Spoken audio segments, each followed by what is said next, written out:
Greetings, folks, and welcome to the Lore Spores inspired Divinatory Art Workshop with the ungoogleable Michelangelo. You're about to go on a refreshing divinatory deep dive, spelunking in the illuminated unconscious, leaving our storied marks along the cocooning cave walls of the human soul. Praise the Lord. This workshop is based on material that you can find in Lore Spores Volume 1, the first volume in a series of books by the ungoogleable Michelangelo. You can find the book on theungoogleable.com. We thank you for your support. Other ways you can support us is by liking, subscribing, and commenting on this video, and spreading it like wildfire around the web. That is, of course, if you enjoy what you're seeing, and if it benefits you, and you think that it might benefit others as well. That's all the preambling rambling I've got for you. Enjoy the show. Boom. Now I should be at the center of it all. Is that correct? Beautiful. Hi, I'm Esther Jacobs, apparently. My sister was so kind to share her Zoom room with me so that we have unlimited time and unlimited people rather than getting that cutoff point. But so now I'm going to take you on a journey by sharing my screen. I think this is how that works. Yes. Boom. Now we should have a nice central image. Is that correct? Can everybody see that? Good. Oh, we got another one in the waiting room. Okay. So now that we have most people here, we're going to go on a little journey, folks. A journey through the potential of the unrendered realities that are all around us.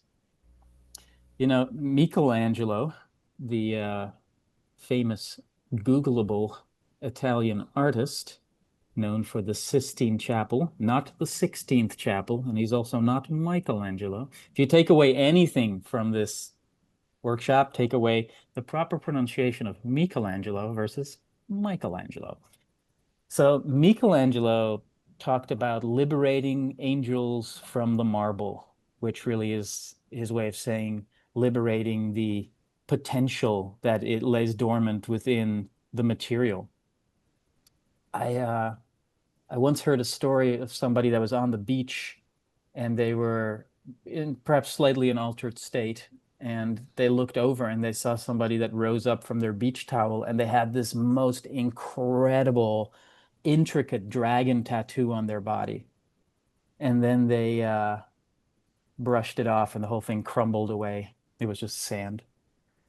You know, these are the moments where you find yourself suspended in this liminal space between what is and what could be. And in those moments when you succumb to the belief in what you're seeing, you're, I think, tapping into a kind of potential reality or a glimpse of what lies in wait in your own untapped potential.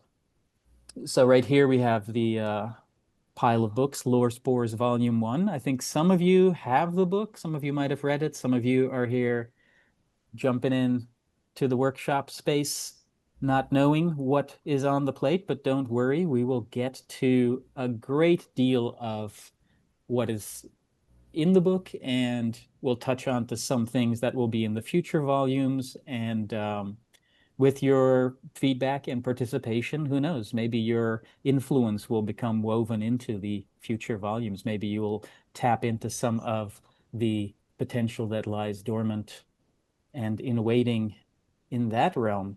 So here's a divine design. As you can see, the devil is always in the details. But some people say life is in the details. Some people say God is in the details. It's all details.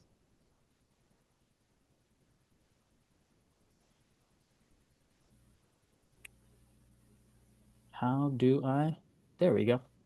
So the main topic, the main thesis, if you will, is pareidolia as a daemonic interface, which is, I will admit, a mouthful.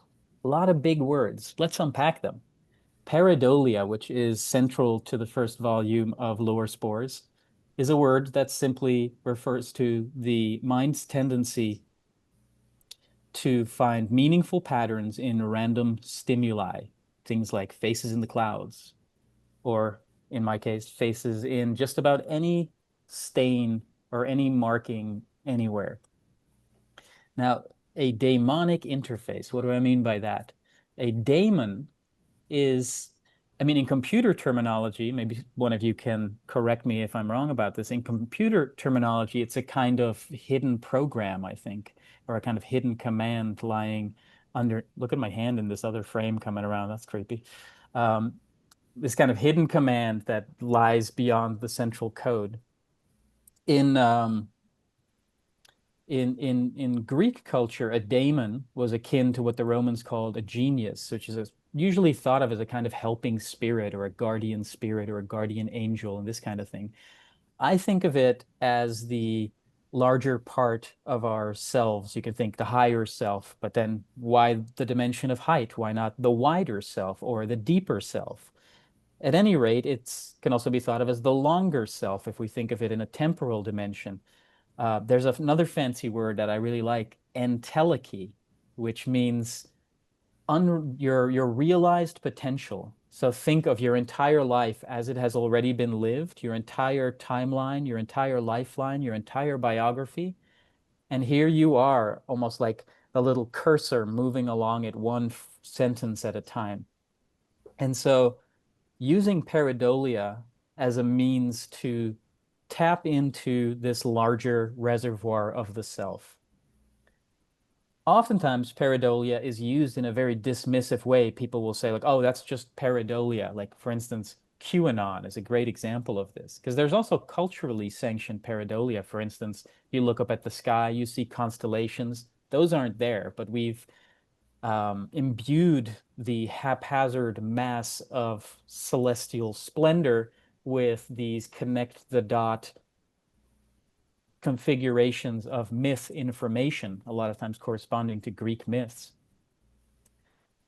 That's culturally sanctioned pareidolia. If you look up there and you say, ah, there's the Pleiades, it's like, yeah, those aren't there really. We just imbued it with that. And so similarly, people look at like QAnon phenomena where there's just, you know, so much information being thrown about that the mind can't help but find patterns in it. And so we say, oh, that's just pareidolia. That's just the mind trying to make sense or trying to make meaning out of something where there is no meaning. Well, for me, I find this dismissive attitude is really just us robbing ourselves of a very rich experience, because just like if you can take apart a radio or look at the neurochemistry, you're missing out on the most valuable thing. In the case of the radio, it's what's being broadcast. What are the tunes that are playing? In the case of the brain, like what are the thoughts that are being generated? So I'm really interested in the phenomena and in the appearances that rise from the white noise, the color that is conjured from the white noise.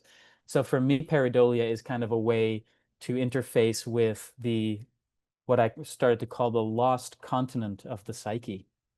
In the book, I refer to it as a lost continent, and I kind of break it down into different terms through which we can think of that. One of them is the unconscious. So whatever it is that falls beyond the flashlight of our consciousness, of our limited self-perception. Here's that chapter. I refer to it as a missing knowing, but it's really interesting, like these forms that you see appear here that appear out of a little watercolor stain. It's like, who are they? What are they up to? And as Sean and Cass like to say, who's in charge here? Who is the central dreamer? Once you figure that out, you can start to plot the stories that are in there. So oftentimes people will look at these as pictures, but they're really not. They're images. There's something alive, and the image sets the mind in motion. So as you're looking at it, look closely, look slowly, and try to figure out what's going on. What are the relations between these characters? What are they up to? And who, if anybody, is in charge? So pareidolia, I created a counterpart to that, which I call pareidolatry. It's like instead of seeing the stain and the potential of the stain, all you see is the interpretation. So for instance, somebody might see Jesus on their toast. Well, I assure you, you can't have your Jesus toast and eat it too. There's actually, that's just pareidolia, you know? So I love this Onion article, Evolutionists Flock to Darwin-Shaped Wall Stain. So what we're really exploring here is kind of is belief and relief from belief. So for instance, this stain can spawn all these different expressions. A singular impulse can spawn so many expressions and interpretations. In this case, they're obviously all characters, like they're not, it's not that diverse, but look how different all their expressions and sentiments and attitudes are. So I have gone through years and years of kind of psychonautical explorations where I used to create mostly in this style, which was more like the visionary style. Now, in the book, I refer to the Pareidoodles and the Divine Designs, which are these pareidolically based artworks. I refer to them as post-visionary psyop pop art, more fun than mere fine art, toast modern like a painted Pop-Tart. Because the visionary art, it's a lot of times it has nothing to do with visions. It has nothing to do with something that's really mined from within. A lot of times they're echoes of other visionary artists. So the aesthetic of the visionary, I think, has really become kind of cauterized into this echo chamber of imitation, where it's conditioned by like particular like sacred geometry, symmetry, face going like this. You know, it's usually playing at a certain narrative, but it's no longer really expansive. And ultimately, visionary art is tied to mind expansion. So I feel the art itself should also be expansive. And then I call the pareidolic artworks that I make, I call them psyop pop art. Pop because they pop off the page like a pop-up book or like a portal pops. Not necessarily because they're popular, although they might be. And the psyop part is because it is a psychological operation. It is literally what the word psychedelic means etymologically. Psychedelic, to make the mind manifest, to shine forth the mind. This artwork shows what is laying dormant in the depths, height, and width of your mind. So these earlier works, they were much more like me mining a kind of iconography and investigating the mechanics of the interior and of the visionary space. And what it ultimately came to is that what you see here in the central figure, which I call the Merkabah, which is kind of an amalgamation of DNA, the Merkabah, which is a kind of esoteric chariot, thought to be the way that the light body traverses the astral plane or inner space, or however you want to think of it. It also has the chakras worked into it. So it's more like a conceptual framework that, in a way, the portal that I encountered has been, again, cauterized. The bleeding mystery has been cauterized and has become this scab of symbolism that points in the direction of what I was exploring. But what has happened in recent years is that I've kind of forsaken this style. I've gone far enough into it, and I've kind of struck through it like a piñata, and now what's falling out are all these expressive characters that are, to me, the emotional impulses of the psyche, the emotional impulses of the unconscious, of the body becoming personified. So another good example of my older paintings. I don't know, can you guys see the full image on the screen, or is the bar of faces in the way? Is the bar of faces in the way? Everybody's thumbs up. Okay, good. Thumbs up, we keep going. So this is I call this one the treasure map. It's from 2007, around the same time as the Merkabah. And the treasure map, which leads to the chest that harbors the heart. So again, here we have this kind of portal at the center of it. And here we have this character that's kind of blasting off to gaze into this portal or to meet this portal. And then all of this took place by the Yuba River, which is a river in California, a very magical playground. And along this river, at some point in an altered state, all the rocks became like Rodin sculptures. And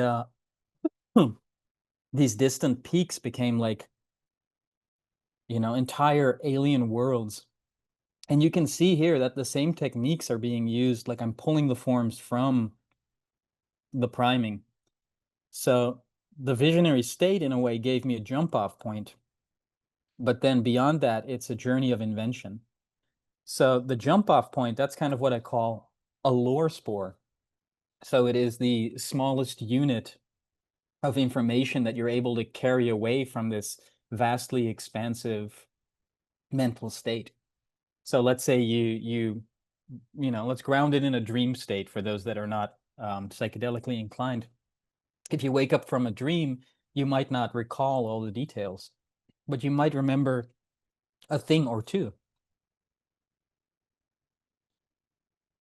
And that thing or two, those are lore spores. They're like fruits that have been plucked from this tree in this orchard.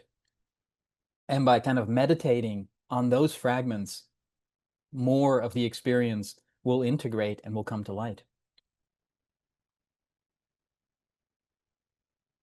This one is, excuse me, this one is based on ayahuasca experience. The eyes in it are eyes that were shown to me in a vision.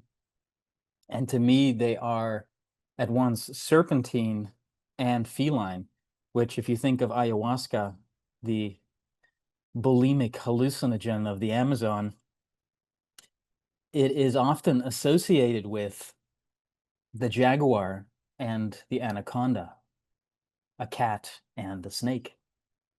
And the eyes in this case are dual colored. So to me, they call to mind the stereoscopic vision of 3D lenses, except a single eye here has stereoscopic vision.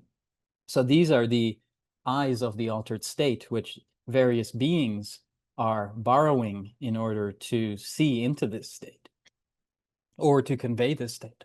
Excuse me, my throat is getting a little dry.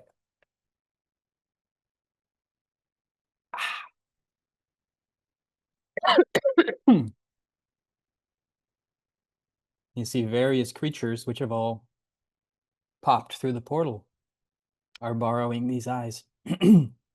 But the central figure is weeping, grieving. Their eyes are closed, and information is coming down through this UFO, this flying saucer, which in Jungian mythology represents the, again, the entelechy, the realized potential that lies in wait. So in this sense, symbolically, it is the larger truth that is being transmitted and that is being grieved over. And the serpent, which is similar to the vine itself, is being held by this guardian and by this character. And maybe you can, again, look at it in different ways. Maybe it's being taken away, or maybe it's being given to them. It remains up for interpretation. The painting has two names. It is Lacrima Solitaire, to cry alone, and it is Bakuim, which is a fictitious Hebrew plural for a Japanese mythical creature called the Baku. And the Baku are the dream eaters. If you ever wake from a dream and don't remember your dream, it is because the Baku ate them. And I have found through my own dream explorations that there are dream merchants on a kind of Baku bazaar that have caught the Baku and hog-tied them and gutted them. And as you wallow through the sludge of disemboweled dreams, they will sell you your dreams back to you. This one is called in-depth perception. Because if you look at it, there is really, the depth perception makes no sense. It's non-Euclidean. It is not depth perception, it is in-depth perception. And this again exemplifies the style of the Pareidolic artworks, although they are a little more sophisticated in their execution. Nowadays, I like to just prime the canvas and outline what is there. I like to work fast these days. Well, are we getting stuck on this image? What is going on? Hold on, let's see here. We might have to press a couple of buttons here, folks. Oh, marvel of modern technology. There we go. There we go. This is, hold on, I'm just going to check my messages to see if anybody else has sent me something trying to get on board or something. Oh, Cass, you want to get in? All right. Poof, your wish is my command. So, this piece was also based on a vision in which Tetris blocks of insect syntax dropped down, raining like matrix code behind my closed eyelids. And whenever they would hit the imagined floor of my perception, they would scatter in many different directions at once. It was almost like an aerial shot of various overlapping highways of traffic. And these little scarabs were fastened to my thoughts so that if I kept my focus on them, I could think faster and faster to the point where I could zoom out further and further to where I could almost see the entirety of my thought in its various layers and dimensions. And what I realized then was that behind these thoughts, which when I tuned into like, what am I actually thinking?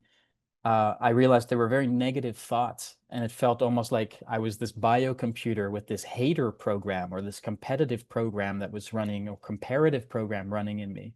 And when I became aware of it, the forms moved away, parted like a curtain, and there was this energy. It was almost like an entity. And when I held the mirror up to it, it hated itself into non-existence. So beyond these insect thought forms and transitions, we end up here in what I call the department of the interior. So we often speak of dimensions or other dimensions, but what are we really talking about? Let's ground it out. The dimensions that we're dealing with most of the time are the Holy Trinity, the menage a trois, if you will, of height, depth, and width. And then the fourth dimension would be time, which is what sets things in motion. It's kind of as you traverse through height, depth, and width that your vantage point shifts, and that is kind of what you can think of as time. But then what I consider the other dimension is what I've termed the deep surface, or again, this in-depth perception. So these images here correspond to a kind of reconstruction of what happens behind closed eyelids in visionary spaces, is that we imagine the Cartesian grid of height, depth, and width to create a sense of inner depth.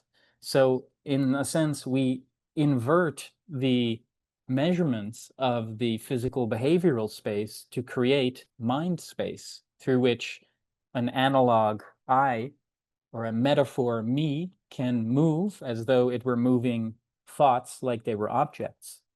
It's where your inner thoughts are narrated in a voice that might not be heard as clearly as you might hear my voice now. There's a spectrum to it. If you'd hear it as clearly as you hear my voice, that would be considered an auditory hallucination. But I think sometimes we just hear it in homeopathic doses, in the same way that you would hear the voice, quote unquote, metaphorically hear a voice when you read text off of paper. In fact, I think it is the invention of the phonetic alphabet and the ability to read that has imbued us with an internal voice. We can now think ink, as it were. And in this case, these inner spaces have dimensionality to them that is part logos, part Legos. It looks like all these modular ruminative rooms could open up into infinite Escher-esque absurd dimensions. In one of these visions, I saw this inner space almost like a classroom, and these glyphs, these alien letters started moving around in the space, floating around almost like interdimensional refrigerator magnets. And I kept thinking of the scene, or later, actually, as I was trying to integrate this, I thought of the scene in E.T. where the alien makes various toys float in the air as if to illustrate its perception of the solar system, to show where home is. And for me, this was about a living language. And the thing that was moving these magnets magnetically from beyond the screen seemed to be mimicking my own mind and juggling the letters in a kind of rearranging anagrammer that would change the syntax of what it was saying. So the department of the interior, I think, can be reached through the deep surface. In certain ayahuasca experiences, I would feel that the room we were in was in fact many rooms at once. There was a room for every participant with us. Everybody's experience was their own experience. We spent 8 hours in the same room and then afterwards shared stories as if we had all been in different places. And I'd often get this image as though we were in a kind of sci-fi spacecraft in these bucket seats, even though we were just sitting in plastic lawn chairs, and the shaman seemed to be the one at the helm of this ship. So this is kind of what I'd already said. It is the invention of a new dimension, a metaphor-generated inversion of height, width, and depth.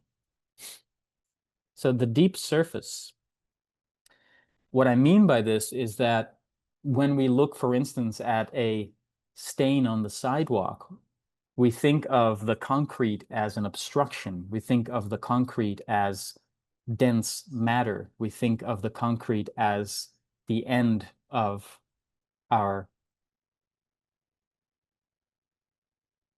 visual sensation. But in fact, this is a springboard into the interior. Here's a passage that I will read you. It's a little dense, but I think it brings the point across. This is from Lore Spores. Let they who are without insight look out. Consciousness is an interiority complex, but that interiority, in fact, surrounds us. Reality is not objective fact. It becomes, by our subjectivity, objectified, imbuing the senseless, tasteless, colorless world with the quaintness of qualia. At its root, Pareidolia uncovers an ontologically profound truth that the spontaneously arising faces in the clouds are not just superimposed onto the external world, but that the sensorial input of the outside world is processed inside us before it is projected and simultaneously perceived as external. Beyond that, it is glazed in a veneer of assumption to keep us from questioning the uncanny nature of just how out there it truly is. And so that is the result of it. You'd look at a floor plan like this, and you'd suddenly see something like this. So now we've gone from looking at where there seems to be nothing, a dead end in the material world, to the liveliest expression of what we didn't even know is going on inside of us. And what is going on here? Could this be like the little guardian spirit or daemon, the personification of the depths, whispering in this character's ear, who seems to be slightly amused by it as he's holding what looks like an egg to perhaps hatch his potential? So I started this exploration, after doing all these very labor-intensive paintings for many years in San Francisco, where there are also plenty of stains, just like here in Queens. And I started carrying a piece of chalk with me. People would often come up to me on the street and they say, like, "You got an extra one?" And I'd be like, "It's not a box of cigarettes, it's chalk, but you can have a piece if you want." And they'd be like, "Nah, I'm all right." So whenever I would see something, I'd go on a walk, and every walk became an event. I would catch all these various expressions of what I started to refer to as stain spotting, cave art on concrete. In fact, cave art may have been created with the help of pareidolic perception. The caveman looking at the walls, flickering with firelight, may have recognized certain forms that he had seen in the world, or sometimes maybe even forms that were not familiar, but that he would recognize after having become more familiar with delineating form onto the walls. So suddenly the world becomes an art gallery. And by looking at things this way, you turn obstacles into oracles. Now the limits of the physical world become the beginning of your mental life. Where the sidewalk ends, the other side begins. To me, it's a form of ghost busting or dream catching. When I walk, sometimes I can only take a few steps before I am arrested in my path by some form that demands to be outlined. Nowadays, I don't get my hands as dirty as I used to. I take a picture of the stain and I do it on my tablet. I refer to the sidewalk as a psychic teleprompter because as I walk, all the textures, almost like the white noise on the TV screen, begin to broadcast all these possible stories and characters. It makes me think of the movie Poltergeist, when she's got her hands on the TV and she goes, "They're here." Here's a good example. Nothing to see here. But then suddenly, the unrendered realities begin to render out, and suddenly you are facing that guy. Well, I don't know what this guy is all about, but I imagine it sounds something like this. He's going around and he's grumbling at himself like that. Here's a few more of these expressions. So what did I write? Times, tracks, traces, and trails. That's really, it becomes a time scene investigation, with whatever stains that time has left in passing, those become the marks that you translate. And so spirit becomes the presence of the past, psychically expressed and personified. The past haunts the surface. And this to me has like a very, I don't know, Renaissance vibe to it. There's just different styles that come through. This feels much more like cartoonish. There's just so many different styles that find expression through what I call the aleatoric organization, or the algorithm of randomness, the chance-based organization in association with the divine design, with the patterns that you project upon or draw forth from the surface. This guy's playing doing some kind of sidewalk seance, or maybe he's doing some kind of metaphysical gamble. It's all a metaphysical gamble. Here we have literal tracks. These are footprints that have become personified. And sometimes there's very abstract, you know, vestiges of characters that pop through, or dream instruments that really are also characters that are, you know, biting the tongues of other half-formed characters. I have a saying that is, in this realm, one man's hat is another man's personhood. These, what does it say? Them cartwheels mean businessman. And so when I walk through a city, in the places where it seems there is nothing to see, I am walking through grime-scene galleries of filth and form. This one is a walrus, literally on a wall. These I really love. These are just like the palimpsests of peeled away posters in which I spotted this beautiful Buddha-like character and this weird dino thing. There's to me such a beauty in these discarded and overlooked places. In the grime, in the dirt, you can divine your fortune. From excrement to sacrament, this is an alchemical practice. Here again, just some like vestiges of graffiti, painted over, tagged upon, faded with time, and then within that I see this strange minstrel harping some broken language. And the same happens in the natural world. There is a kind of elemental holography, the hologram of the elements.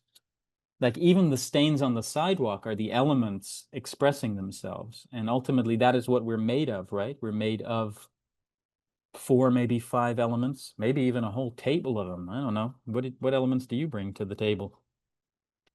But these things, they express themselves, or in a way you could say that nature is the matter of the mind. It is made of such random patterning that allows the mind to grasp onto something and give it form. So if you were in your right mind, you would be in nature, and you would be able to read your own interiority in your surroundings, the contents of your mind painted in the world around you.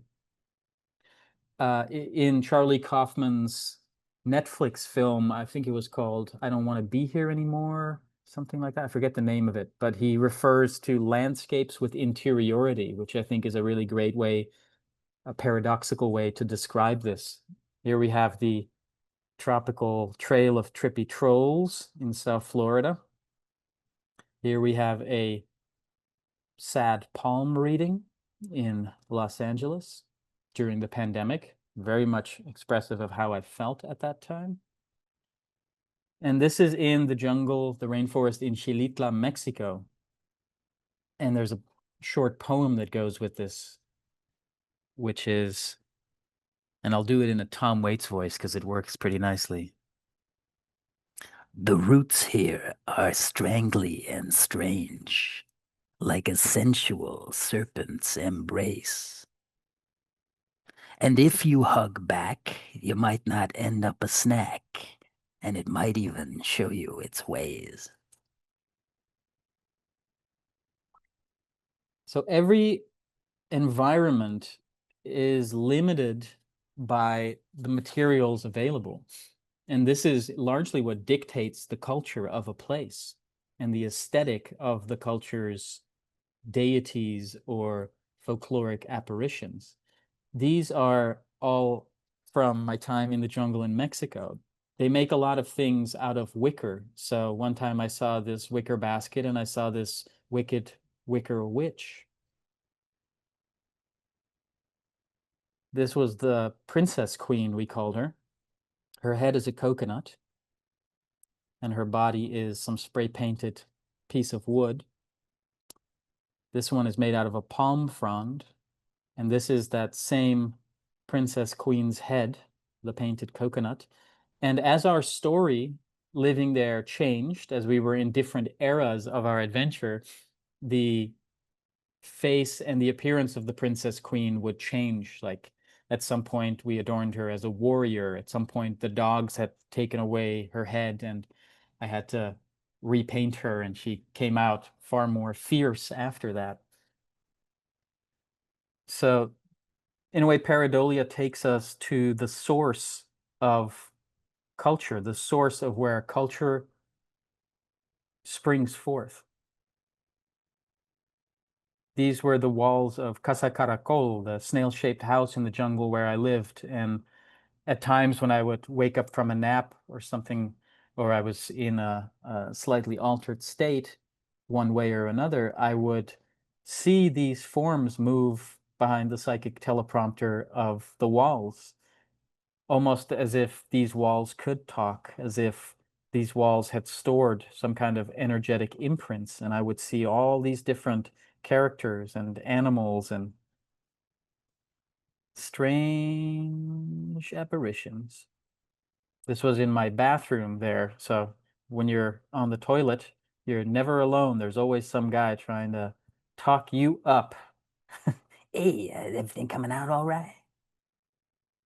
So what this really does, I think, is it brings us into a personal relationship with folklore. In the book, in Lore Spores Volume 1, I talk about the realm, which is what I used to refer to the unspeakable dimensions of our experience. It's immeasurable, unquantifiable, unknown. It is the deep unconscious. And through Lore Spores, we gain a kind of pipeline to that realm. And that's what I call the lore. The word lore comes from the Dutch word leer, which means to learn. So we're really talking about everything that we have learned from our encounters with the realm lives forth in lore. I like to say my slogan, praise the lore, which of course is a play on praise the Lord. But the Lord has such dogmatic connotations. It's a dirty word. It's an eclipsing descriptor. But the lore encompasses everything.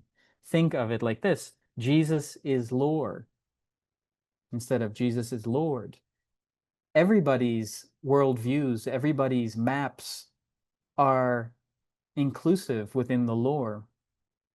Now, the personal relationship to folklore, this was an image that somebody sent me that they took and it made them think of me, and they sent it to me and I turned it into this, which corresponds, unwitting to me, perfectly to these little characters, which are the alushas in Mexico. Alushas are kind of like little goblins, and you can make deals with them where you like leave them offerings, and they take care of your land, they protect your land, or they make effigies of them. And then after 7 years, if the effigy disappears, then I think you're in trouble, if I remember the lore correctly. But look at the little things going through their ears, and look at the little things going through their ears here. Similarly, while I was, oh, this one just popped up here, didn't it? It wasn't there before. So this guy That's a troll from Norway. My father used to work for a Norwegian plasterboard company, and as a kid, he would bring these things home. And I remember when I visited Norway and walked through the woods as a kid, I would feel this particular energy, almost as if those materials of the Norwegian wood, isn't it good, Norwegian wood, were what made these beings, which were a personification of the genius loci or the resident spirit of that land, which again are very similar to these alushas. So goblins or gnomes and these kinds of things, they're universal phenomenon, but they seem to dress differently in accordance with the materials and the customs of various cultures. Here's another example. This was from a codex in Tulum on the side of the road, which looked to me exactly like these little characters that I had pulled through the portal years earlier. When I made this painting in 2003 in Brazil, working with ayahuasca, I had no idea who the Huichol tribe of Mexico were. And when I came back to America and showed this art to people, a lot of them would interpret this as, they would say, oh, it's Mezcalito. Or they'd say, oh, it's Simba. Or they'd say, oh, it's the Napster symbol. Everybody had their own interpretations. To me, it was a little devilish Taurus figure. It was the entity ayahuasca in disguise. I had seen it move like a paper cutout South Park character moving along the meadows of the imagination. And people told me that it reminded them of the art of the Huicholes of Oaxaca, Mexico, which later, when I saw their work, it seemed to me very akin to that. And I attributed this to what I then called a transdimensional cultural influence. Now I think of it as plugging into the soil and getting culture shocked.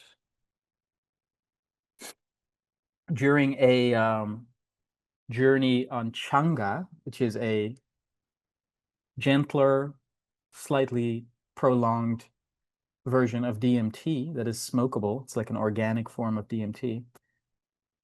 This is my friend Richie and my rendition of him going into the space, smoking it from an apple, which is, you know, the way to go, biblically accurate way to go. When it was my turn to smoke, I sat there and this saltomonte, this grasshopper, started moving towards the flame. And it seemed to be dipping its little feet into the wax as if to make little wax boots. And it kept getting blasted by the flame. And I thought of Icarus. And I took it as a caveat not to fly too close to the light. So I only took a very small dosage. And when I did, I transformed into the grasshopper. I felt my arms multiply and I sat as this meditative grasshopper figure. But when I tried to render the image, it turned into more something like the Baphomet, the Gnostic demon who has this pose of as above, so below, this kind of unification of male and female and unification of duality. And it also reminded me of Anubis, the Egyptian undertaker.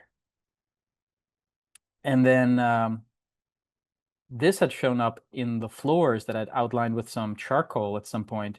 And then I realized that the Anubis figure, as well as this, reminded me of the Cholo dog, the Cholo Squinkly, which is a hairless dog, often with a mohawk that is indigenous to Mexico. And then I learned that they are named after Xolotl, which is the twin spirit of Quetzalcoatl, which is a god of the Mayans, or actually a god of the Aztecs. And Xolotl is, much like Anubis, a being that leads you into the underworld. And similarly, the Cholo dog is thought of as a companion into the underworld. So without having known all these things, I kind of channeled it into this artwork through which I then learned about the culture. So rather than learning about a culture and then making art based on that, I'm tapping into the place and learning about the folklore almost precognitively. So learning about it, absorbing it integrating it before it happens. So a little bit about lore. These images here are basically lore spores. They are singular images that I've plucked from larger, very busy compositions because I think I like them standalone. So that's where originally I referred to these as lore spores, and then the words began to take on more meaning. And this one here, this one is called the Divine Designosaur, you know, the little divine design dinosaur. This one was a collaboration with my friend Richie, Josue Ricardo.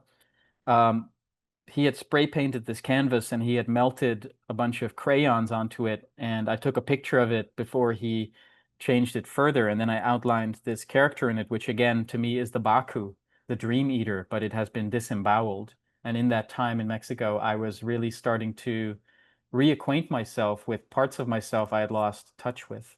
So it was like I had caught the Baku and was able to reabsorb the parts of myself to move myself towards wholeness.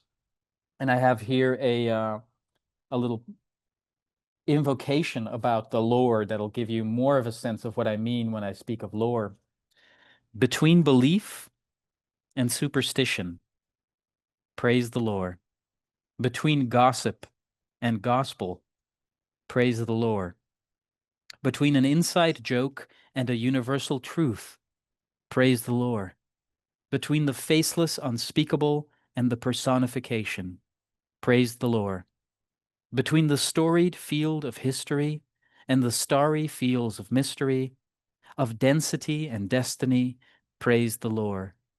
In the beginning was the Word, and the Word was with the lore. Between culture and nature, rumor and reality, praise the lore. So divine designs is what I refer to these artworks as, because they are what I have divined within the randomness.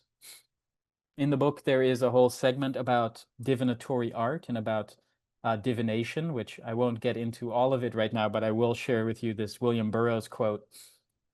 The function of art in all creative thought is to make us aware of what we know and don't know we know. Divination is not about waiting for divine signs to appear. It is the art of summoning them through attention and intention to determine the will behind the mind's design. It is a trick of the limited psyche played in order for it to reveal more of itself to itself. In Xilitla, Mexico, I stayed in a place called the Rabbit Home, and this Russian dancer named Natasha, better known as La Coneja, the rabbit, had these beautiful walls with very subtle textures on it. And I said, hey, do you let people paint on your walls? She said, no, I don't let anybody paint on my walls. And then she saw my artwork and she said, But you can paint on my walls. so all the characters you see here come from the patterns in the walls. And their styles are not dissimilar to the kind of characters you find in a Lenora Carrington painting. And Lenora Carrington happened to be a kind of patron saint of the area. She has a museum there. If you don't know who Lenora Carrington is, highly recommend you Google her after this and check her out. Very beautiful, mystical art. And then La Coneja kept talking about the manchas, the manchas. and I was like, she have the munchies? Like, what is she saying? Manchas is the Spanish word for stain. And it made me think of, first of all, La Mancha Sagrada had a nice ring to it. So my full name nowadays is the Ungoogleable Michelangelo de la Mancha Sagrada. The Ungoogleable Michelangelo of the Sacred Stain, the primordial Rorschach, the primordial ink blot. I think of this as like the if you have relief from belief and the mind is set in metamorphic motion, you're really dealing with just like the pure potential of being able to form it into whatever you want. And that, more than the pristine blank slate of the Buddhist, I think the stain of the brain is a beautiful place to be if you are to live a creative life. Also, this guy's worth zooming in on. He's getting some coffee poured on his head. on his hat, which is also a little guy. One man's hat is another man's personhood. So then Mancha also made me think of the man from La Mancha, Don Quixote from La Mancha, the stain in Spain. Don Quixote, if you don't know the story, was a man who read a lot of romance novels and then couldn't tell the difference between his absorbed fictions and the real world. So he ends up fighting windmills, thinking that they are giants. I call this process of spotting forms and fictions within the randomness quixotification. It is not unlike Don Quixote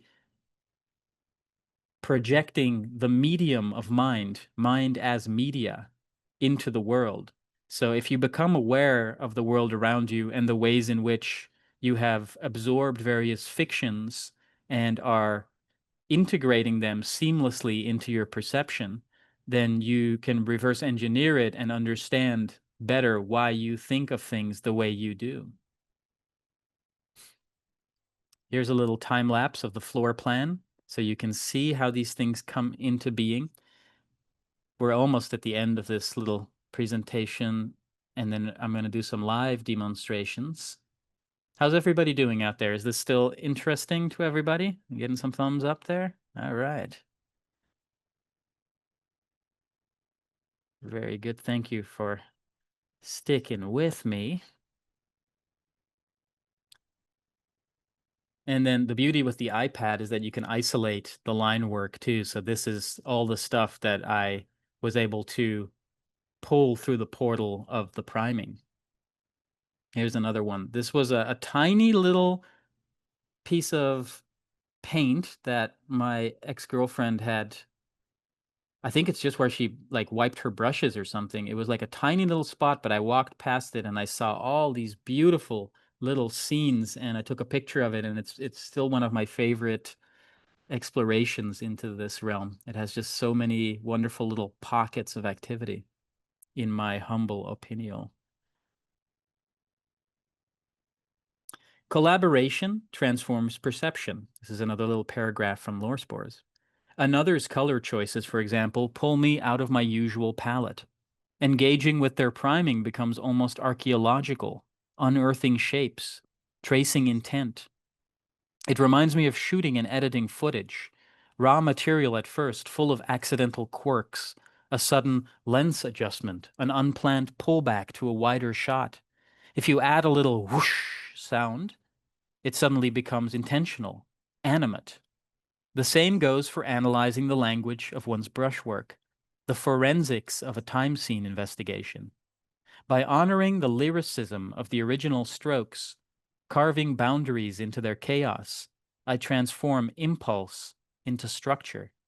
By making the unconscious conscious, we transform a mess into a messenger.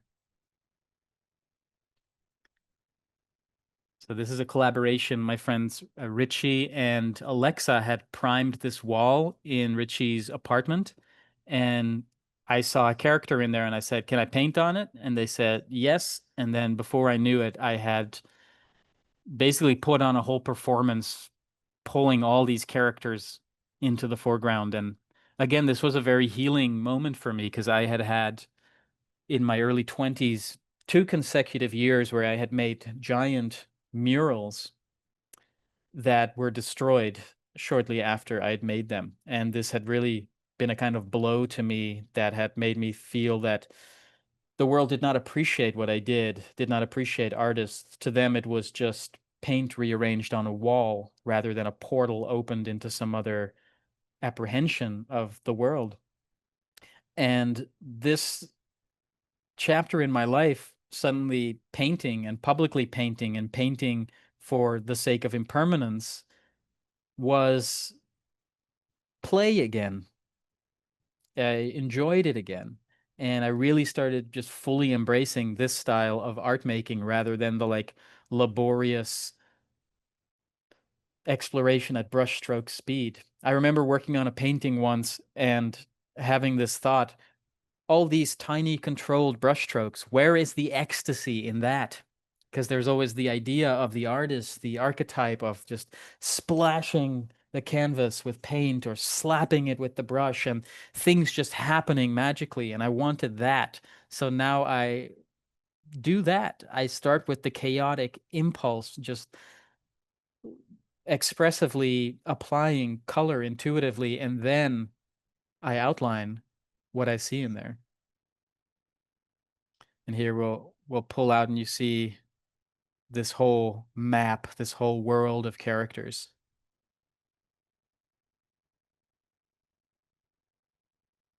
So now we transition to my oracular interactions, which are tea leaf readings that turn into oracle poems on my Hermes archetype writer, as I call it.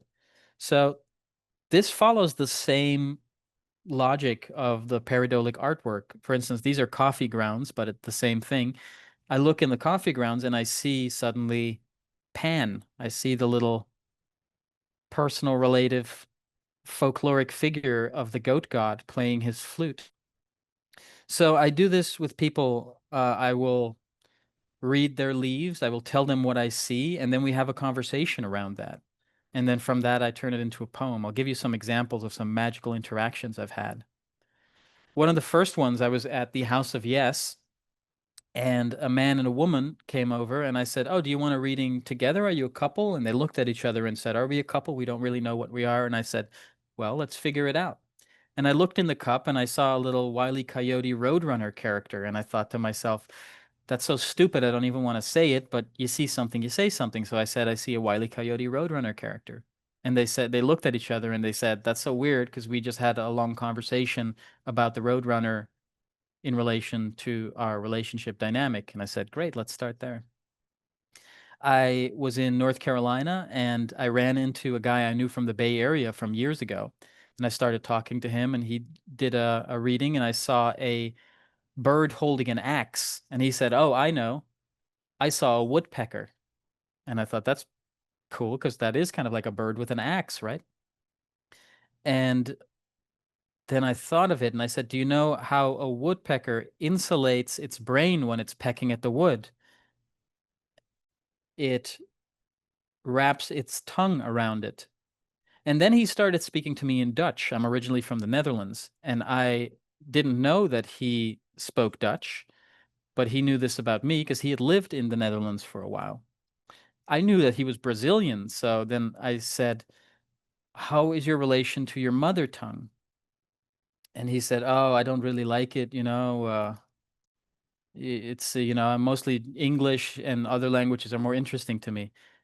And I said, in what ways do you insulate your brain from impact? And he said, oh, I try to be clever in social situations. And so one of the phrases in his poem was, cleverly cleaving the wood bark in twain with his sharp-witted beak, mother tongue wrapped around the brain to insulate from social shock.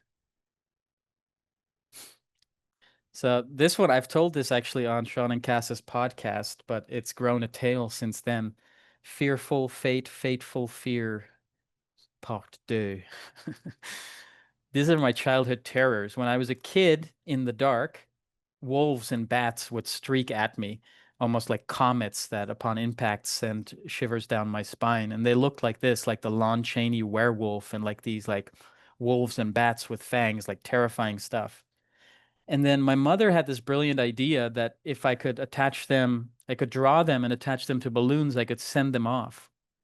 So we tried this, and well, the balloons didn't have helium in them, so they just kind of fell to the ground, and a gust of wind would drag them along the gravel. And then we waited around a little corner and watched as these two teenage girls came up on their bikes and got off their bikes and picked up these drawings and investigated them. And my mother turned to me and said, see, now they'll get them. And I didn't really understand the morality of the situation, but I figured no wolves and bats tonight, so I'm good. And then later that night, some friends of my sister's came over and said, we got something for your brother. And they brought me some balloons with drawings of wolves and bats attached to them. So it was this sense that your fears are not something to shirk off. In Argentina, shirk off means jerk off, but I mean to shake off. they are something to integrate and ally with.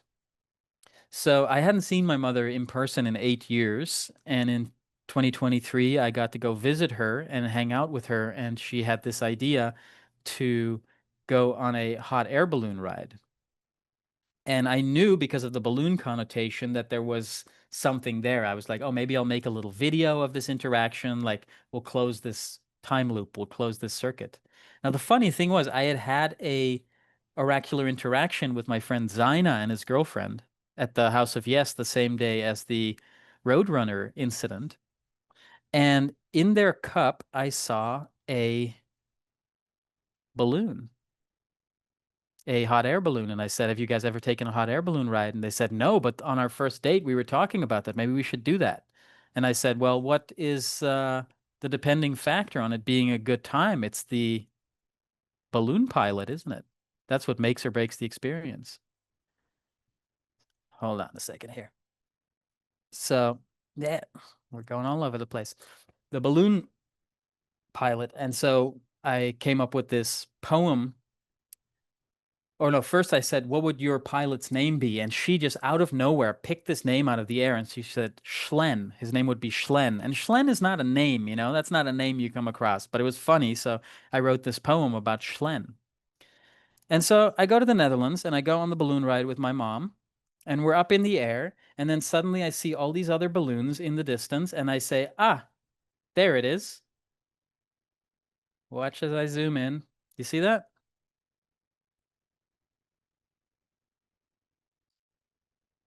That's what was hovering in the sky ahead of us. A freaking balloon that looked just like my childhood terrors. And so in that moment, I was like, okay, this is very interesting, you know? This is a meaningful coincidence if ever I've seen one. Like, this is ridiculous. And so I had written this poem about Schlen for my friends. And Schlen is just this basket case up in the air. He likes to be the third wheel. He likes to get high, you know, like this, by like imposing on other people's stuff. And then my friend sent me this text and he said, hey, we looked up Schlen in the Urban Dictionary. Schlen is slain. It's slang for slain, mean like being high. So it's very apt to the poem you wrote. And I was like, oh, that's interesting. And then I thought, you know, with all this wolves in the sky balloon stuff going on, I completely forgot to pay attention to the balloon pilot. And I thought, was my balloon pilot very Schlen? And then I thought, he was kind of Schlen. And as I was writing my friend that he was Schlen, it hit me that his name was Niels. Niels, backwards. Schlein. So, weird stuff happens when you're catching precogs in a teacup. So, in the book, I basically show you how you can use these images to generate stories. Like, this is an example of a poem that I wrote based on just descriptions of what's going on in this drawing. I called it Crystal Myth and the Mutilated Miners. The miners' tales are dynamite. You won't escape without a fight. It might cost you a limb or two, or maybe you'll just lose a shoe. He's hurted his toes at the end of his line. He's carrying on. He's leading the blind, hoping to find a way out of the mine. But hoarding your crystal bounty will only bog you down. Ahead, the distant county draws you towards its sound. But with monstrous legs immobilized, it ain't worth much like this, your prize. So perhaps you'll stick around till you've merged with the ground. Here's a short one. Her energizing hands and captivating snatch make river dancing wolves believe they've met their match. Or this one. High heels and breasts and rodent face, she waves with tribal disco grace. A sheet in hand, it's drawn a blank. His mind is manifold and frank. So simply by describing your perceptions, suddenly entire stories come to the foreground. Is anybody feeling adventurous to cast some descriptions on some of what's going on in these? Feel free to hit the chat or unmute if you want to get in on this action. We can set our story plotting gears in motion. If not, we'll move on to the next image and we can reevaluate. No takers yet? All right, moving on. Oh, wait, I'll say something. Yeah, let's hear it. Okay. Snorting up the river's edge, fish tongues, hammer, a bird's eye view. Elephant Nice. ears, hear the quackle of the. This is my best Michelangelo impression.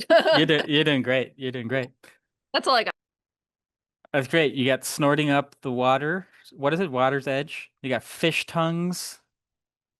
See, if there's something that happens once you tie your narration to what you're seeing, suddenly meaning is birthed from this absurdity. I don't know if it means anything particular, but you can analyze it too if you want. But I'm more interested in embodiment than analysis, you know. There's something by these absurdities stirring through you that just like activates something weird and wondrous and whimsical. How about this one? Anybody got anything they'd like to say? You don't have to turn it into a poem. Just you can also just share a perception of what you're seeing in it, or not. No pressure.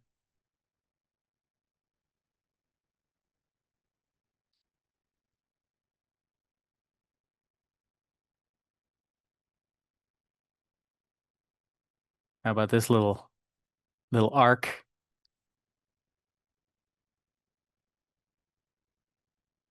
And boom, we've reached the end of this segment. So for the remaining time, I would like to give you a demonstration. And in the meantime, also, if anybody has any questions or anything while I'm drawing away on this thing, you are welcome to let me know. Hold on, let me make sure to turn off my screen share here. I'm still in screen share mode. Okay. Wait a minute. I'm dealing with some technical difficulties.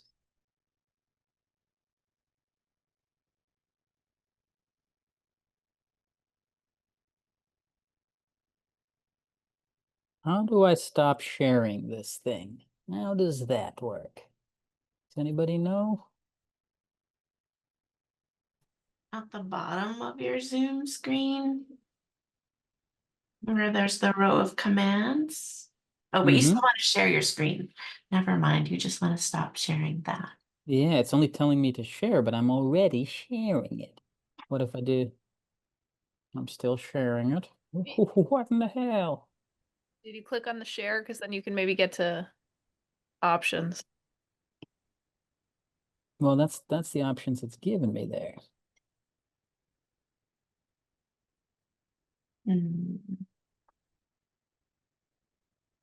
Well, hell, what if I click on there? No, that's not doing it either. What an amateur. You know what I can probably do? Advance.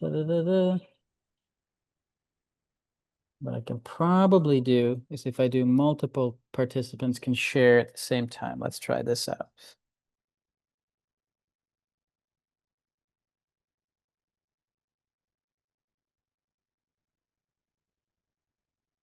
Oh, stop share. There we go. Boom. Stop share. And then we go here.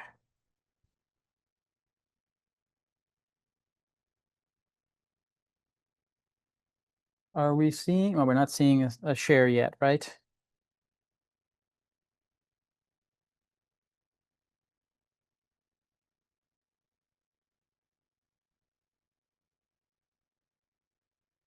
Okay, here we go. Now we're on to something. Ta-da! All right, folks. So I was doodling this little thing earlier. Hey, come on now. None of this funny business. I'll just reset this one into the clearing. So now we're going to have some fun, I hope, if we weren't already having some fun. So, okay, let's take a look in here. So what I like to do is look at the places where there's already kind of some delineations happening.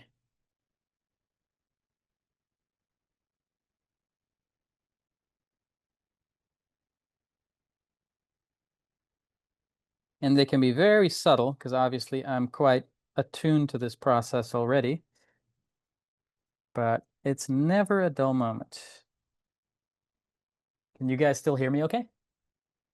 Yeah, okay, great. So now already we've got this. This is my psychedelic Bob Ross moment. Here we have a happy little, whatever you call that thing. So that's a good beginning. So the interesting thing is, in the world of who's in charge here, is that as more characters approach, their expressions become in relation to one another. So now this guy's slight concern is because of this guy's eager grin.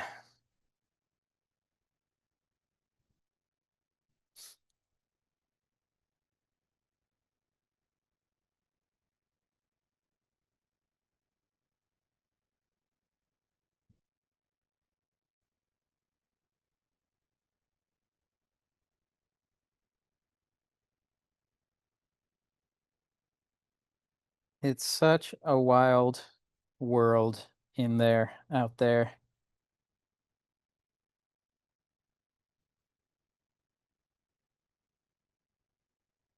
And you know, I've been painting for a long time, and I wouldn't say that I was ever that great at drawing anatomy. But through these methods, you never have to know what you want to draw. You only have to recognize what you see. So somehow the bodily proportions, even though they're absurd, they always make perfect sense in their own imperfect and whimsical way. So because I don't have any attachment to what a musical instrument should look like, I can very easily create a weird ass instrument, whatever this is. I don't even know. You know what? It doesn't even have to have strings that move in any kind of orderly way. They can be like star-shaped strings. And the fretboard, that's just there for the heck of it. So now this guy has become a kind of minstrel who is perhaps entertaining the one with the zealous grin, the big-eyed, groupie goblin over yonder.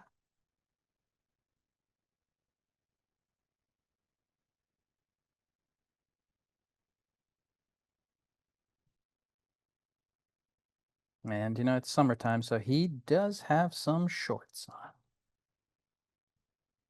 But he has no feet. And that's okay, folks. We don't all need to have feet, you know? It's, you know, that is an evolutionary feat in a way, that we are so footsie to begin with. Because when we crawled out of the primordial ooze on our Finnish peg-like limbs, and evolution told us to grow a pair of legs, that is, a pair of feet, we just started moving in an upright fashion. And look at us now, upright and outrageous, footsie as fuck. Hooray. Go Team Human. The human race heading towards the finish line.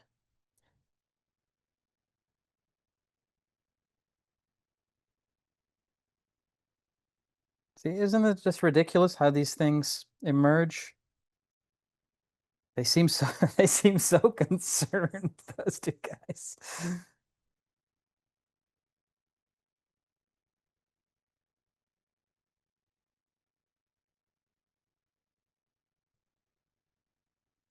I have a question for you.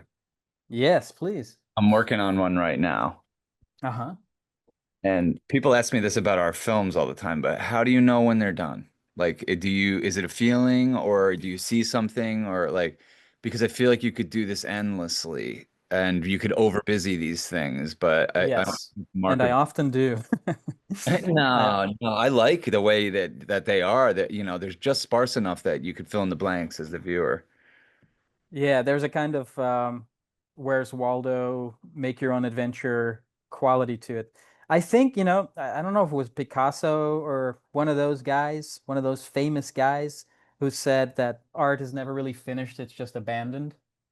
I think there comes a point where if you can abandon any kind of preconception of what finished is, then it's done, Then you find a moment where you just kind of know to leave it or to move on to the next thing. Or the beauty with art too is that it's a medium where as you work in it, the marks you leave on the page or on the canvas or on what have you, they're going to be there.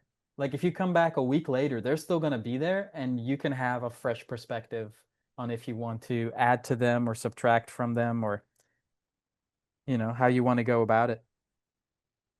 I always say You know, about the films, I'm just like, there's just nothing else to do to them. Like, I don't know. yeah, I keep watching it and then I say, oh, we should adjust that, we should fix that. And then it's just like eventually there's just nothing else to do to it. And that's it, it's very yeah, simple to me.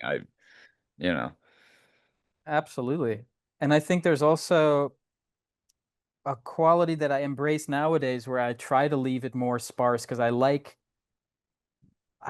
kind of like leaving these landmarks on the edge of the abyss, you know what I mean? Like to leave some of the priming intact so that you can see that this formed in the same way that here we are, right? Like monkeys wearing synthetic skins, making small mouth noises on a, LCD screen in tiny little Brady Bunch rooms talking to ourselves in the midst of this primal earth, you know? Like you put one of us in the middle of the Grand Canyon or something, and it's the same thing. Here is this like quote unquote fully formed being in the midst of this ancient, unfinished creation. So sometimes I think that the thing that keeps us from finishing in the formal sense is that we want to put all of it into one thing, but there's something about, like you can't make one documentary that has everything. You make another one that has something else too, because otherwise trust me when I say, otherwise it's too overwhelming for people. Like everything I've shared with you today is probably already a lot. And it's just like a lore spore. It's just a little branch off the fractal. And there is always so much more. I'm Okay. also wondering if you ever have to kind of take this lens on life off in order to get through a day. Like I can't go around always thinking about documentaries because it's hard to function. It's hard to just see people and interact and get through a day and get chores done and that kind of thing. Because when I'm in that mode, it's drawing something out of me. I'm wondering because I spent a lot of time with you and we wander around and we do a lot of stopping and staring at things and just in awe. Yeah. Wondering if you ever take that lens off. I don't think I ever take it off, but there's times when maybe it's, yeah, I put it on mute or I put it on timeout or whatever it is for, like, I do so many different things that at some point I had to kind of discipline myself and say, okay, we just do one thing at a time, you know? So like if I'm working on writing something, then that's all I'm going to be doing. If I'm working on filming something, then that's what I'm doing. But the beauty with this stuff is if I'm like while I was working on the book, if I would take a little break from doing the layouts and writing the pages and all this stuff, oftentimes I would just go to my iPad while I was relaxing because I have this momentum going, you know? And I would just overflow it in this, which to me, this stuff is like so low impact. Like it's fun and it's great and it's as much fun art as it is fine art, but it can just happen. I can just let it happen and there's no attachment to perfection or to some like idea. It's just me letting off steam. And then when I feel done with that, I can go back to the other task and I'm like, I've released whatever the thing is that's like about to overflow. And then I have my focus again to give towards whatever it is that I was doing or thought that I was doing. Yeah, you know, it So seems to me that you start in the opposite order that I would go. Like if I was doing, I would start with the body shape. You seem to start with the face, and I think the face is the least obvious part to me. that's I'd be scared to interesting. start with the face. That's interesting. Yeah, no, for me, it's the face comes first. It's the personality that comes first. I mean, it's maybe the same way in the world. If I see a beautiful woman, I usually I'm a face guy. I look at faces and then I'll maybe look at the body, but the face is the first thing. Like I interface with the world this way, I think, you know? How is that for you when you're in the street? Do you look at people's bodies first? Do you see the body shape and then you see, oh, whose body is that? Shit. I say I look at people's face the least often of everything. So Interesting. I don't even know where I look. Their aura, maybe. Yeah, I mean, it's also vibes, you know? Definitely. Aura, vibe. When I paint, I always do the eyes first because I'm like, if I fuck up the eyes, there's no point finishing the painting. And a lot of people will leave the eyes till last, but I'm like, the risk is too great. Mm. But that's actual paint, right? So it's not digital, which is Yeah. much more, digital, I think, is much more forgiving because I can just like, bap, undo what I just did, you know? We've got some very weird and whimsical stuff going on over here. There's a little kind of like Feifel's tail going on. Feifel goes east. You know, and it's interesting, Taylor, what you're saying that when I do the face first, I don't even know where the body's going to be or if there is like even the priming for the body. And then once the face is there, I just kind of like look at this arm that just came up. I didn't even, as I was doing it, realize that this black blob was going to be its gloved hand. And then suddenly I'm like, oh, yeah, well, that's obviously a leg with a foot that's bent in this direction. So it's like it's a very bizarre trust-based venture where I just trust that things will fall into place, even if they are completely absurd. But of course, we would not have it any other way. I sometimes get frustrated because I'll see a being or a face or a body and I want to draw it out. But then I feel that as soon as I make a mark, I can't see it anymore. I've lost what I was trying to reveal. It's very tricky that way. Like I have a piece in my room, a big piece that's behind me that I call it a graveyard for potential because I just like, now I like to just like take my frustration out on it sometimes. But there's times when I'll just look at it and see things in it and I'm waiting for one to really like urge me to try to pull it forth, you know? And there's times when I'm laying in my bed and I'll look over and I'll see one and I'll jump up and I'll go for it. And then I'm like, where the fuck did it go? When it's just like it's slipped away. But there's some quality to just like holding that focus and then ghost busting it. It really is like ghost busting in that sense. Like you have to hold, don't cross the streams, and you have to hold that pressure to try and get it in the box.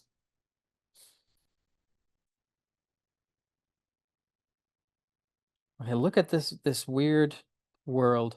And then what I like to do as the finishing touches, just like these little like white highlights to give the eyes a little pop or the teeth a little pop, just really goes a long way to make things pop like that.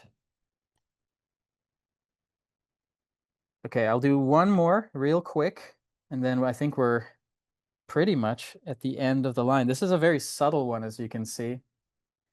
And there's many ways I could go about it, I'm sure. But I'm going to do a very quick, I'm just going to very quickly go for it. And Taylor again, going straight for the face. Yeah. Well, I can kind of see a face on this guy. It's just so interesting how these shades are kind of like primed. And, you know, the more you practice this, the more you'll start seeing things and the more entertaining life becomes, because you'll no longer be bored, you know? Because in the most unexpected places, entire worlds will make themselves known all of a sudden. Like a subway ride is an adventure. Sometimes you'll catch, you know, like something as insignificant as this through, like right before you get on board the train, and snap a picture of it and think, all right, I'm taking this one home with me and I'm going to make something out of it. And sometimes, Cheryl, I like get home and I look at the pictures in my phone and I'm like, what the hell am I taking pictures of? Like, what the hell did I see there? And it was so clear at the time, but maybe it's also just the way that the camera picks it up or something. You have to do a little post-processing on the picture or something, but it's really just absolutely absurd. Yes, this happens to me too, And Michelangelo. it is, you know, Don Quixote has an adjective in English, which is quixotic. I don't know why they don't call it quixotic, but it's quixotic. This whole business, it's chasing after absolutely absurd things that don't exist and rendering them into being in order to make myself whole and hopefully entertain other people, such as yourselves. Yeah, this is like the kind of graffiti I'd like to see on the streets instead of like, you know, squiggly words that I can't read. Interesting, because, you know, when you think of architecture too, we build architecture that disrupts the environment rather than like building things into the mountain and things like that. And it's the same with graffiti. Like if graffiti embellished, for instance, like in San Francisco, there's a policy that if somebody puts graffiti on your building, you have to cover it up or you, the building owner, gets fined. So there's a lot of these ugly discoloration marks. And I had this idea at some point, like I could adorn those. Like if all these random ugly things will become beautified and personified, the world would just be a more beautiful, harmonious, and magical place, I think. If anybody has any ties to New York City's beautification, I don't know, ministry, let me know. I'd happily serve this city or any other city that would like to see this happen. Although I will say, Tyler, and this is going to be the final volume of Lore Spores is called Inwards, Onwards, and there is going to be a part in there that is about tags of the ineffable. So this idea of like graffiti as this kind of like elemental hieroglyphics. Like, I don't know if you ever walk along the shoreline and you see like the tangles of seaweed or the patterns in the sand that look like they're like written in Arabic or something. It's just this pure dream language. And for me, when you become attuned to that language through the body and through your eyes, your body it gets drawn out of the mind as an interior property and into the world as an extension of the mind, and you as an extension of the world. And it's like the language of the body that wants to express itself. But I agree about the like, Gilroy was here kind of classic graffiti. Yeah, with the big nose and the hands going over the wall. A little voyeur.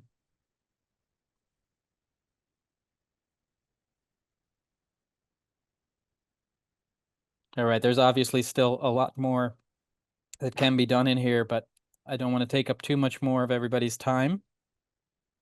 So I'm just gonna like add a couple lines here. Boom, we got ourselves a little something or other. So let me close this one out. How do I undo this? There we are. Boom. All right, folks. I hope you enjoyed this. Does anybody want to say anything? I would love to say I loved what you're saying about the lack of perfection. I think it's what the visionary art space is lacking, and I think you really hit the nail on the head with like this people imitating something that they saw, or maybe, like there's a looseness to your work that really truly does conjure these psychedelic states, and I've spent a lot of time in those states, and it's more fun and silly than I think a lot of the art and artists that get a lot of recognition for it are depicting. So I really appreciate what you do. I love what you do. You're our favorite artist. We own one of your paintings now, and it's my favorite thing ever. So thank you. I appreciate you guys so much, and thank you for that feedback. It's very much like I embrace this wabi-sabi, like perfect imperfection kind of mindset. And I just shared there's an essay I wrote 10 years ago about Burning Man. That's like a virtual tour of Burning Man. And I recorded the whole thing and sent it to our friend Brian to have him soundscape it. And he sent me back like the best feedback on it. And one of the things he said is kind of akin to what you're saying about the silliness, but in this case, it's because there's a whole element in there. He said he was listening to it in parts because he has a kid and he had to do stuff. So then he's like, then I went to the bathroom and listened to some of it, and I was like, Michelangelo's not gonna mind me listening to his thing while I'm taking a dump. And then it goes into this whole psychedelic adventure chapter where it's me tripping in the deep playa, realizing that I really have to take a shit, and it's really just about me like being like a Johnny Mnemonic courier of my intestinal load. And he's like, like most people that write about Burning Man or about these spaces and these states, they leave out these very essential human dimensions. And the dimension of humor is such a big one in, psychedelic spaces. It's such a relief. And so I feel like, yeah, that's underrepresented. I like to say I like to represent underrepresented dimensions of reality, but those are the ones like it's so self-serious in the visionary field that, I think it's important to bring levity. A friend of mine once said, levity saves lives. It really does. We try to do it with our work, and I talk about lost continents of the psyche. I feel like humanity becoming more and more humorless, and I understand why. It's very serious times, but we need levity and light to me are the same thing. So we got to let it Yeah. in. If anybody is not familiar with Sean and Cass's documentary work, veryape.tv is their website. Watch all their documentaries. They're incredible, just like all the estranged and disowned pariahs and weirdos that I run into in my art, they run into in real life, and they shine a humanizing light on them, and it is absolutely amazing, and I love it. Anybody else have anything they want to share? If not, ooh, Cody, let's see it. Hold on, let's see if I can spotlight there. Let's spotlight. Cool. Awesome, dude. Very cool. Anybody else have anything they want to share? I don't know. I feel like I've always been inclined to kind of draw the way that you do, except mine is more blobby and less defined. Like where you have actual characters, I just have blob creatures of various shapes and sizes. Hey man, blob bless. I don't mean blob less. I mean blob bless. You know? That's the thing too, is like everybody sees different things. Some people might see architecture in the stains, you know. Some people might see animals, some people might see characters, some people might just see shapes. It's like that's what's so interesting. Like everybody will see their own thing. Oftentimes I'll be outlining something and my friend and collaborator Richie he'll be like, "Oh man, I saw something completely different," you know, like, and it'll be hard for him to let go of that for a moment, but then he gets, you know, taken over by whatever it is that I'm bringing forth. So Oh yeah, I was thinking that when you were drawing a minute ago. Like you're doing it wrong. yeah. That's not what's And going on here. and I think it's sometimes when I look back, I'll be like, "Oh man, this other one was so obvious and so cool," but like I just jump in. I don't try to think about it. And also like the renditions of what I see are not the renditions of what I am able to bring back. Like the delineation does carve specificity out of something that is kind of like mystical essence, you know? And there are ways that I could probably tune in and bring it out more accurately, but I just don't care because I like that there is something lost in translation and something gained in translation. We never talk about what's gained in translation, only what's lost. And, you know, when we reunite with the lost continent, we gain a big part of what makes us who we truly are. So on that note, if any of you that have read the book feel inspired to leave a review on Amazon, I know you bought it directly from me, but you can still leave a review on Amazon. It just won't be a verified review, but, you know, bye Bezos. And thank you for giving me the tools to do this on my terms. I think I sent the link in the email with the link for the Zoom. So if you want to do that, even if it's just a few words, even just saying like cool book, 5 stars, whatever, you know, like, or get creative with it, that would really help kind of boost visibility beyond the sphere of the known. And guys, thank you so much for joining me. It's been really special. And I'll have a recording of this, I believe, to post up probably on my Patreon, or maybe I'll throw the whole thing up on YouTube for the world to see, because I feel like it was a pretty good one. And I wouldn't have been the same without you. Thank you all so much. Hi folks, I am making this Lore Spores inspired Divinatory art workshop replay available for free on YouTube. I didn't want to hide behind a paywall. I think it could benefit many of you to access this material and spread it around. So if you still feel like you want to make a donation to the cause, you can do so via Venmo at Void Denizen, VoidDenizen.